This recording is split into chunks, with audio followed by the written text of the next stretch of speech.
আগের ম্যাচে Real Madrid point হারানোয় লা লিগায় টেবিলের শীর্ষস্থান নিশ্চিত হয়েছিল বার্সেলোনার। তবুও মাত্র 1 পয়েন্ট এগিয়ে থাকায় টানা 7 ম্যাচ জিতে দারুণ ছন্দে থাকা অ্যাটলেটিকো মাদ্রিদের বিপক্ষে বেশ সতর্ক হয়ে মাঠে নামে কাতালানরা। কিন্তু 19 মিনিটে গোল হজম করে শুরুতেই ব্যাকফুটে স্বাগতিকরা।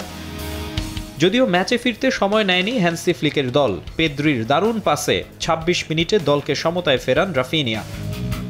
নিজেদের মাঠ ক্যাম্প নিউতে ধীরে ধীরে গুছিয়ে নেয় বার্সা। 65 মিনিটে লিড এনে দেন দানি ওলমো।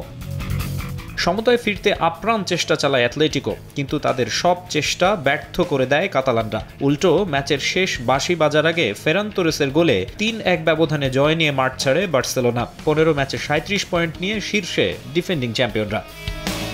এদিকে ইংলিশ প্রিমিয়ার লিগে ক্রেভেন কটেজ উপহার দিয়েছে 9 গোলের এক থ্রিলার, যেখানে স্পটলাইটে আর্লিং হল্যান্ড। ইপিএলে এদিন 100 গোলের দেখা পেয়েছেন নরওয়েজিয়ান স্টার। 1995 সালে 124 ম্যাচে 100 গোলের রেকর্ড গড়েছিলেন অ্যালান শিয়ারার। 111 ম্যাচে সেঞ্চুরি ছুঁয়ে ইংলিশ কিংবদন্তির রেকর্ড ভেঙে দ্রুততম শততম গোলের নতুন ইতিহাস গড়েছেন হল্যান্ড।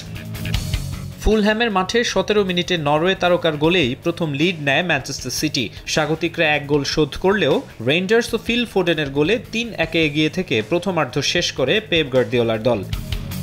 ম্যাচের দ্বিতীয়ার্ধে ছিল গোলের বন্যা। 48 মিনিটে ফোডেন জোড়া গোল পূরণ করেন, আর 54 মিনিটে আত্মঘাতী গোলে সিটিজেনরা এগিয়ে যায় 5-1। কিন্তু এরপর দারুণ ফাইট ব্যাক ফুলহ্যামের। 57 থেকে 78 মিনিটে জায়ান্টদের জালে 3 বার বল পাঠিয়ে নাটকীয়ভাবে ম্যাচে ফেরে তারা। যদিও শেষ পর্যন্ত হার এড়াতে পারেনি। 14 ম্যাচে 28 পয়েন্ট নিয়ে টেবিলের 2-এ ম্যান সিটি। মাকসুম আলম খান, সময় সংবাদ।